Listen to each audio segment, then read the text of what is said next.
Calloway? We have a warrant. Step away from the station. A warrant for what? I'm in the middle of my rounds. For the theft of over $214,000 from patients. Oh, so now I'm a thief? I've taken care of them for years. I've spoken to their families, Denise. You don't know what you're talking about. Put the clipboard down and turn. That was the last shift Denise Calloway ever worked. 23 years of bedside care ended in 6 minutes in a hallway that she had walked every day since 2011. But the arrest that day was not for one patient. It was for 19 elderly dementia patients, 19 forged power of attorney documents, 7 hidden bank accounts, $891,400, drained from people who could not remember their own names, let alone that someone was stealing from them. Every document stamped by a notary who had been dead since 2020. And the only reason any of it came to light is because one Army corporal drove 11 hours to visit her grandmother and asked a single question at the front desk. Denise Calloway is serving 156 months in federal prison, 13 years, and she will die owing every cent back. Before we continue, have you ever had a family member in a nursing home or assisted living facility? Let us know in the comments. And if you haven't already subscribed to this channel, now's the time. Denise Faye Calloway was born on September 14th, 1976, in the Cedar Grove neighborhood of Shreveport, Louisiana. Her mother, Vivian Calloway, worked the overnight shift at a commercial laundry facility on Greenwood Road, pressing hotel linens for $5.15 an hour. Her father left before her second birthday. Vivian raised Denise and her younger brother, Terrence, in a 2-bedroom shotgun house on Corbett Street, where the window unit only cooled one room at a time, and dinner rotated between red beans, neck bones, and whatever the church pantry had that week. Denise was not a remarkable student. She earned C's and the occasional B at Woodlawn High School, struggled with algebra, and nearly failed chemistry her junior year. But she had one quality that every teacher noted on every report card from kindergarten through 12th grade. She was kind, relentlessly, instinctively kind. She was the girl who walked the younger kids to the bus stop, the one who braided hair for free in the cafeteria, the teenager who spent Saturday mornings at Blessed Sacrament Church spooning jambalaya onto paper plates for the elderly members who couldn't cook for themselves anymore. She graduated in 1994, enrolled at Southern University at Shreveport that fall, with a Pell Grant and a work-study position filing charts at Willis-Knighton Medical Center for $6.50 an hour. It was in that filing room, surrounded by patient histories and intake forms, that Denise decided she wanted to be a nurse. She earned her ADN in 1998, passed the NCLEX on her first attempt. Starting salary at Christus Highland Medical Center, $28,400 a year, the most money anyone in the Calloway family had ever earned. She called her mother from a payphone in the lobby on her first day and said, "Mama, I made it." For the next 8 years, Denise Calloway built a reputation in geriatric care. Her evaluations were consistent. Compassionate bedside manner, patients respond well to her presence, exemplary attendance record. She picked up extra shifts without complaint. She remembered birthdays. She stayed late to sit with patients who were dying alone. In 2006, she earned her BSN through Northwestern State University while working full-time. Her supervisor wrote, "Denise is the kind of nurse families request by name." By 2011, she had been recruited by Magnolia Pines Assisted Living and Memory Care in Bossier City. Starting salary, $52,000. Lead registered nurse, memory care unit. She was 35 years old. She had arrived at the place where she would spend the next 13 years, and where she would steal nearly $900,000 from the people who trusted her most. Magnolia Pines Assisted Living and Memory Care sat on a 6-acre campus off Airline Drive in Bossier City, Louisiana. Red brick buildings, azalea hedges, a decorative pond with a fountain. From the outside, It looked like a place where families could feel good about leaving their parents. The facility housed 142 residents across 3 wings. The memory care unit, Denise's domain, occupied the East Wing, 44 beds, every resident diagnosed with cognitive decline, Alzheimer's, vascular dementia, Lewy body, frontotemporal degeneration. People who could not reliably tell you what year it was, what they had eaten for breakfast, or whether someone had visited them that week.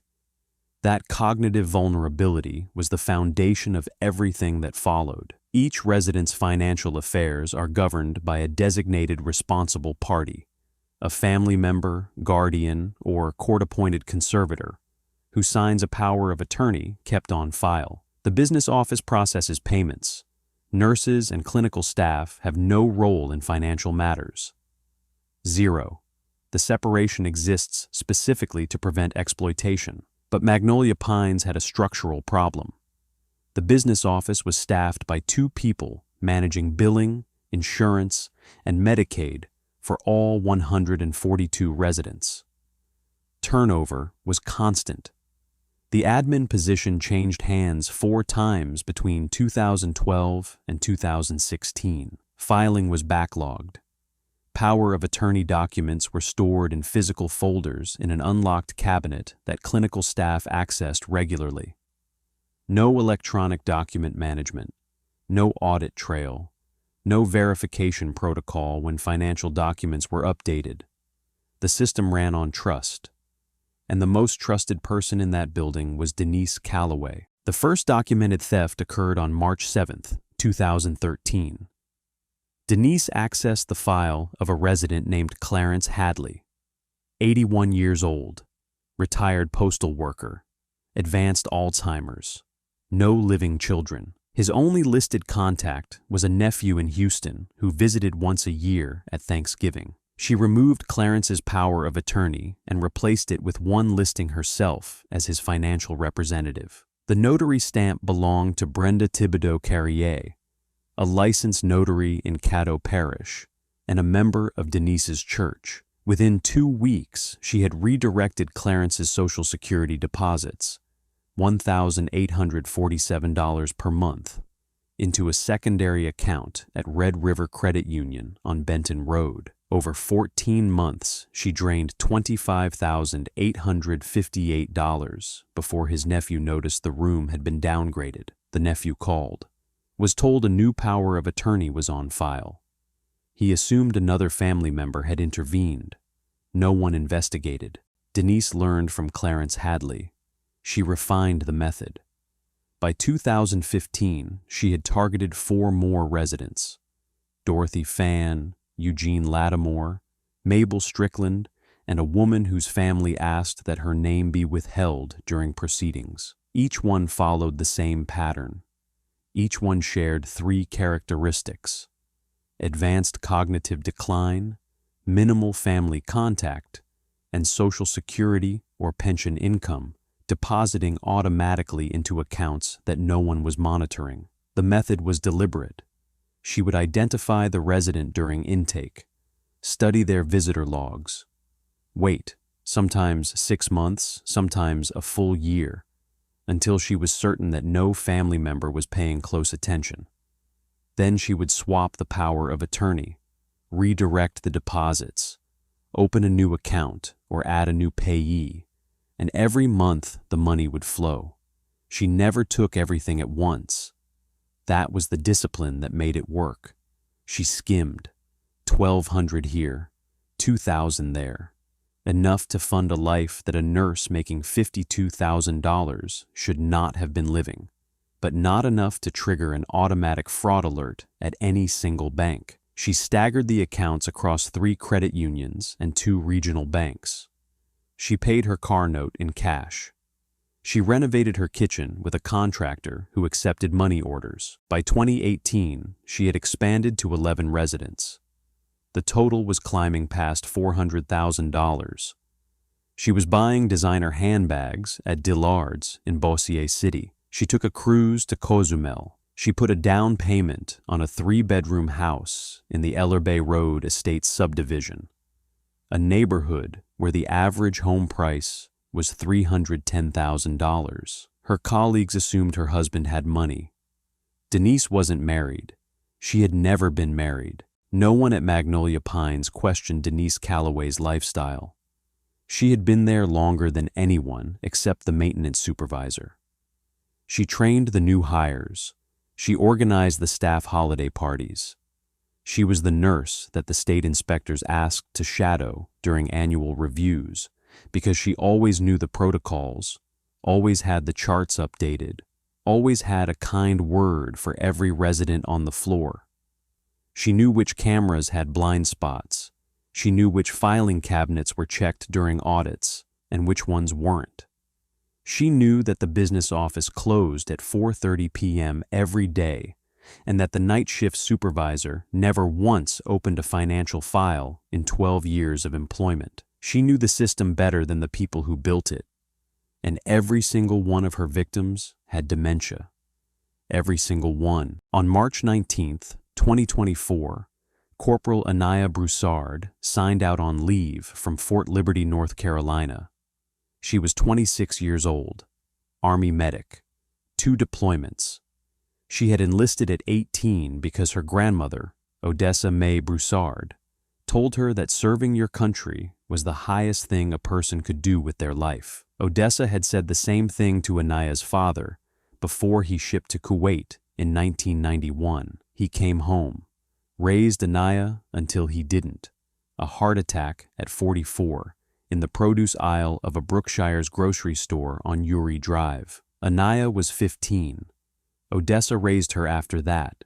Social Security survivors' benefits, a pension from Odessa's late husband's 31 years at the General Motors assembly plant in Shreveport before it closed in 2012.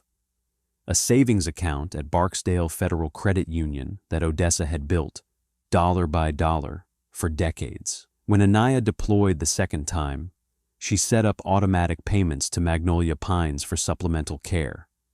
The premium meal plan, fresh flowers every 2 weeks, a private room upgrade, $640 a month, deducted from Anaya's military pay. She arrived at Magnolia Pines on March 20th at 1:47 p.m.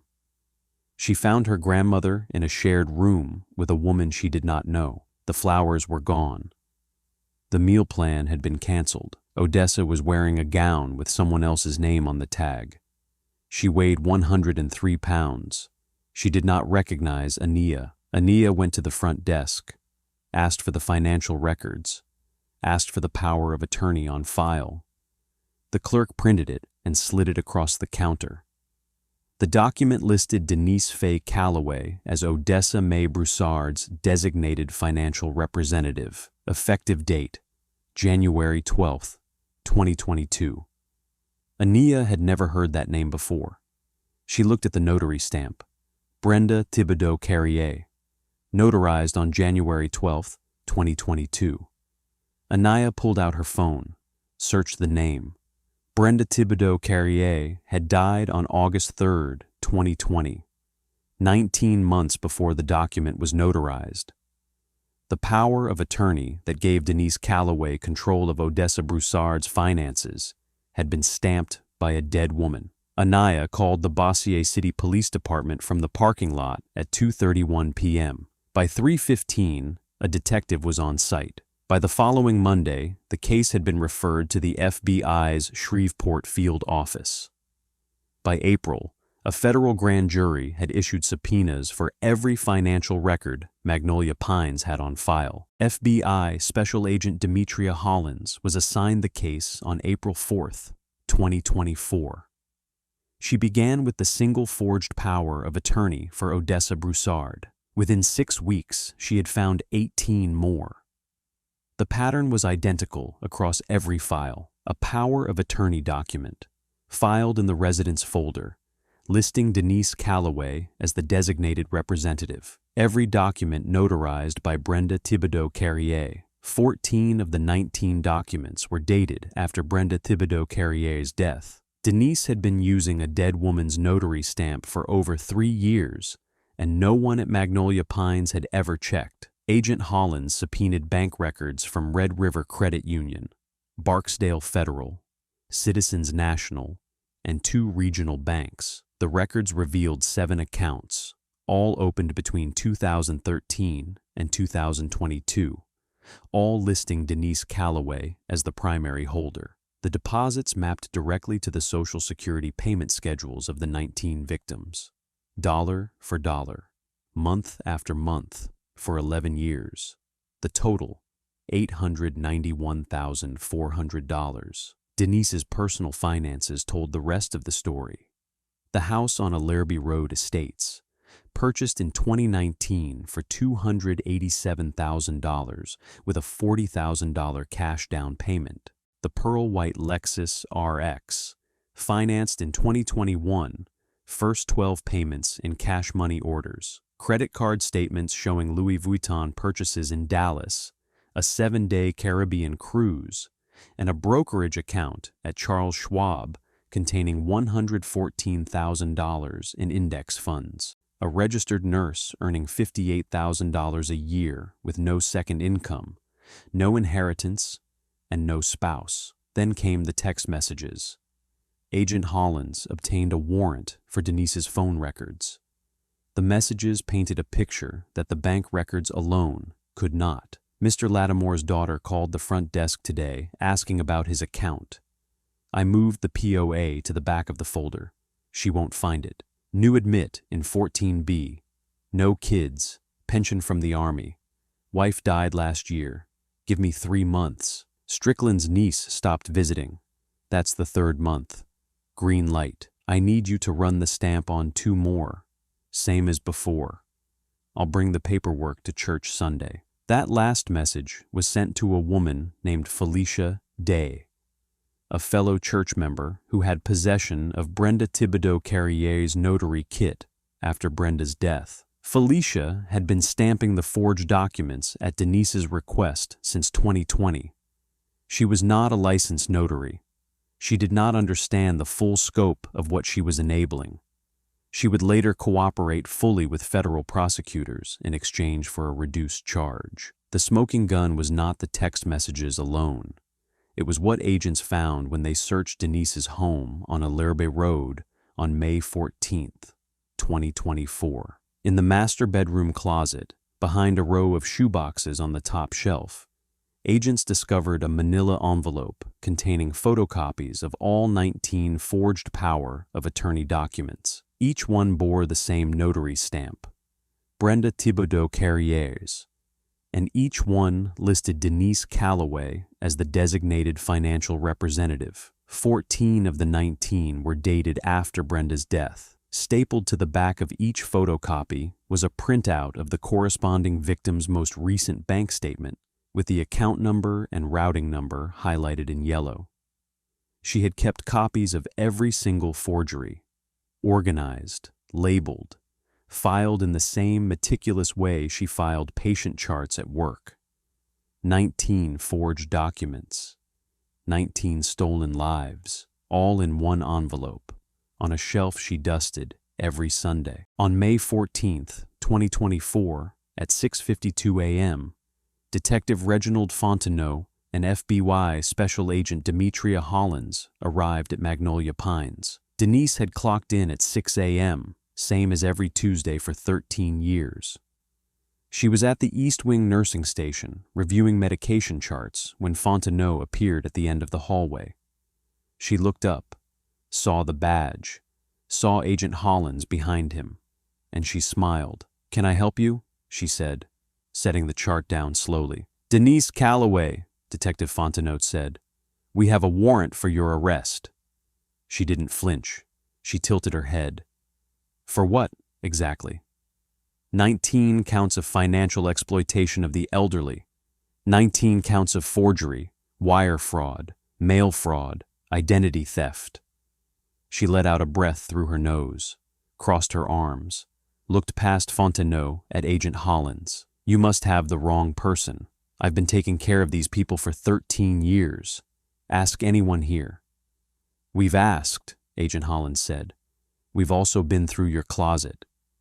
That was the moment. The arms uncrossed. The smile left. Her eyes went to the counter, then to the hallway, then to the floor. She was calculating. Every nurse on the floor had stopped moving. Every aide was watching from a doorway. "Those families," Denise said quietly, "those families left them here to rot. Nobody came. Nobody called. I was the one who held their hands. I was the one who changed their sheets at 3 a.m. I was all they had." "And you stole from them," Fontenot said. Denise Calloway did not respond. She placed both palms flat on the counter, lowered her head, and said, "I want to speak with an attorney." She was handcuffed at the nursing station at 6:58 a.m. in front of the residents she had cared for and stolen from for over a decade. On June 19, 2024, a federal grand jury in the Western District of Louisiana returned a 47-count indictment against Denise Faye Calloway. The charges: 19 counts of financial exploitation of the elderly under Louisiana Revised Statute 1493.4, 19 counts of forgery, 4 counts of wire fraud under 18 U.S.C.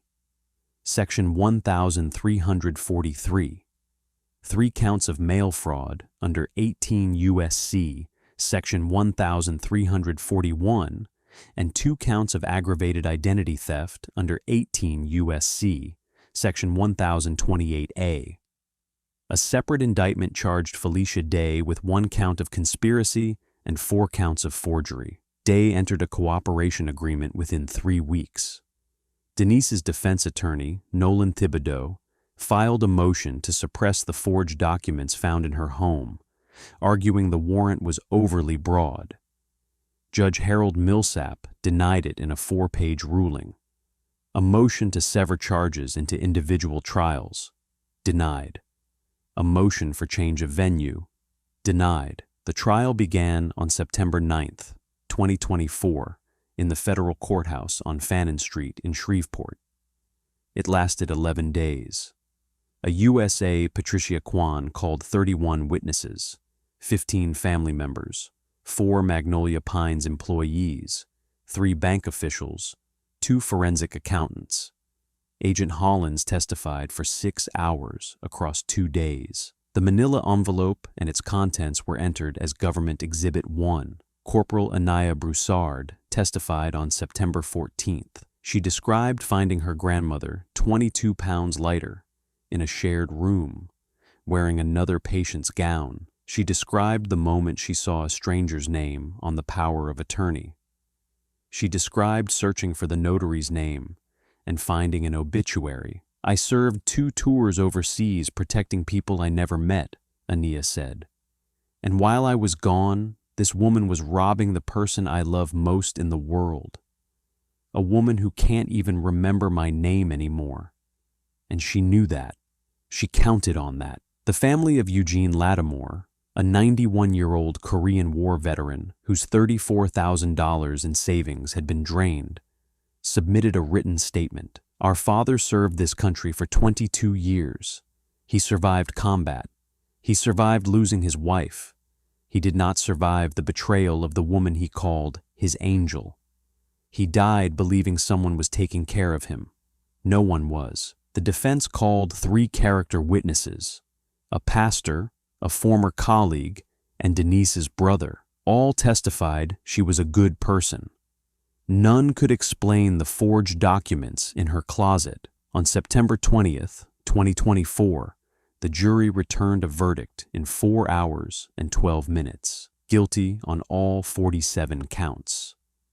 Sentencing was held on November 8th, 2024. Judge Millsap addressed Denise directly for 9 minutes before pronouncing the sentence. 3 lines from that statement would be quoted in every news report that followed. "You did not stumble into this, Ms. Calloway. You engineered it. You selected your victims based on how alone they were in this world. You weaponized their isolation, and you did it while holding their hands, brushing their hair, and telling their families, when they bothered to call, that everything was fine. The cruelty of this crime is not the money, it is the patience. You waited until no one was watching.